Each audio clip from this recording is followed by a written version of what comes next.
Mayong udto kanatong tanan. The familiar story of the multiplication of loaves coming from the different narratives of different evangelists. In today's narrative, it comes from Matthew. Let us try to focus not on the loaves and the fish being multiplied by the Lord, but the heart of Jesus that causes him to offer food for the many, and they were all filled and satisfied. This story of the multiplication of the loaves and fish would only prove of the compassion of Jesus, the love, that tremendous love that comes from his heart. If you notice, Jesus himself said, "There is no need for them to go away. Let them come to me."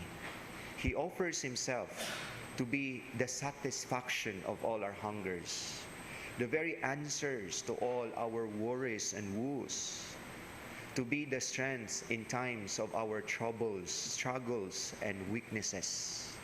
Jesus opened up himself and offers himself to be the solution.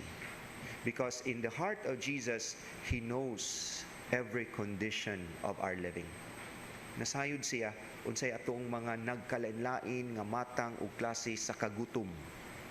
Of course, other than sa kagutom sa paniudto karon, kay ang uban ninyo wa pay paniudto o daghan nato wa pay paniudto. But we all have sort of hunger, dissatisfaction, and something that is lacking, something, a vacuum in our lives.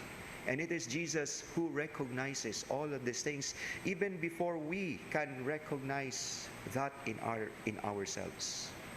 Mas ang Ginoo mas nasayod pag unsay atong mga kagutom, unsay atong mga panginahanglan, kay usahay magkalain-lain ang ato ang pagsabot sa atong mga panginahanglan. It would become complicated that we are seeking answer to a problem that is not actually directing to it. That actually they are not the solutions to our problems. Instead, they are just adding up a pile of our problems. And here comes Jesus, who recognizes our hunger and thirsts and longing for good things. And not only recognizing, but offering himself to be the solution, to be the satisfaction, to be the answer, to be the only one that we can say that we are filled and we are satisfied. And the other thing about the story of the multiplication of loaves, the fish and the loaves did not come from Jesus, but those came from someone else. And if we try to reflect upon the many miracles of the Lord, he worked miracles on the situations that we are into. Nga kung unsay naa nato nga sitwasyon, ana siya mubuhat og mga katingalahang buhat.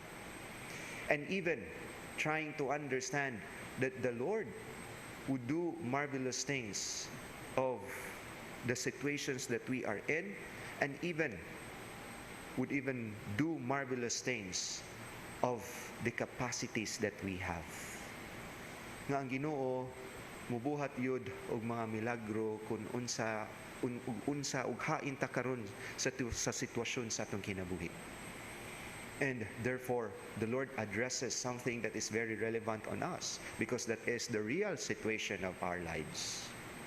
He would do marvelous things of where we are now, in our conditions, in all our longings, in all sorts of our hunger and thirst, in all sorts of that vacuum that we are feeling in us, and he is the answer to all these things. And what we need is to trust all these things to Jesus, for he himself presents himself to be the solution. He himself presents his very kindness, his generosity and love as the only answer to all our hunger in lives. Amen.